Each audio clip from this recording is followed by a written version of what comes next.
आणि पंकजाताई आम्हाला आवर्जून तुम्हाला सांगावं वाटेल की राजकारणात अनेक नेत्यांवर निष्ठा ठेवत असतात, पण आमच्या सुरेश भाऊंचं ज्वलंत उदाहरण तुम्हाला सांगायला आवडेल की सुरेश भाऊ राजकारणात आल्यापासून स्वर्गीय मुंडे साहेबांना अतिशय वडिलाप्रमाणे मानून राजकारण केलं, पण मुंडे साहेब गेले असताना सुद्धा त्या घरची निष्ठा सुरेश भाऊने कधी कमी करून दिली नाही. आणि आज आम्हाला अभिमानानं सांगावं वाटेल की सुरेश भाऊ ज्या ऑफिसमध्ये खुर्चीवर बसतात त्याच्या पाठीमागं गोपीनाथ मुंडे साहेबांचा उभा फोटो त्यांनी लावलेला आहे. ही निष्ठा फार कमी लोकांमध्ये बघायला मिळते आणि अशा निष्ठावंत नेत्याच्या सभेला आपण आज आलात याच्यासारखा आनंद आमच्यासारख्या कार्यकर्त्याला आहे. खरं तर आपण महाराष्ट्रावर फिरत असता आज कागदोपत्री महायुतीचे उमेदवार म्हणून सुरेश भाऊ असले तरी आमच्या मिरज विधानसभेचं चित्र वेगळं आहे. मिरज विधानसभेचे आमचे उमेदवार आदरणीय भाऊ हे आता सर्व पक्षीय उमेदवार झालेले आहेत. आज बेडक गावात बघितलं तर काँग्रेस असेल, राष्ट्रवादी असेल, भारतीय जनता पार्टी असेल, पुढचेही काँग्रेस आणि राष्ट्रवादी असेल, सगळ्या पक्षाची लोक स्टेजवर आहेत. याचं ज्वलंत उदाहरण म्हणजे भाऊने दिलेला ग्रामीण भागातला फंड असेल.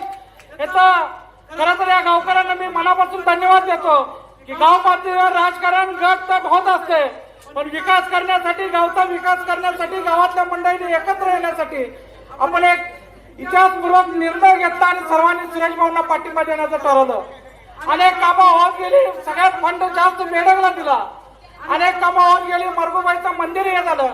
पंकजाताई सर्वेनुसार भाऊ निवडून येतील हा सर्वे, पण भाऊने 15 वर्ष निस्वार्थपणे या कुटुंबांना आमच्या विधानसभेची सेवा केली आहे.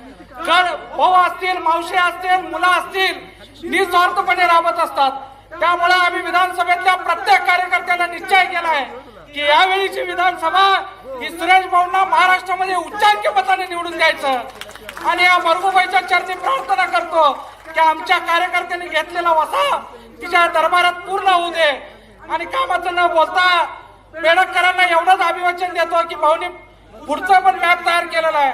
बेड्यातलं बेडगे मधले युवक ही गरीब असतील पण स्वाभिमानी आहेत, धाडशी आहेत. इथला प्रत्येक युवक एमपीएससी असेल, यूपीएससी असेल, परीक्षेला सामोरं जात असतो, पोलीस भरतीला सामोरं जात असतो. आणि आता रस्ते, ड्रेनेज, मंदिरं या सगळ्याच्या पलीकडं येणाऱ्या 5 वर्षांमध्ये भाऊजी ठरवलेलं आहे की बेडक सारख्या गावामध्ये एमपीएससी यूपीएससी साठी एखादी अभ्यासिका केली पाहिजे, पोलीस भरतीसाठी एखादा ट्रॅक केला पाहिजे. आणि चांगली कामं घेऊन भाऊ आपल्या इथं आले. आपण पुन्हा एकदा इथं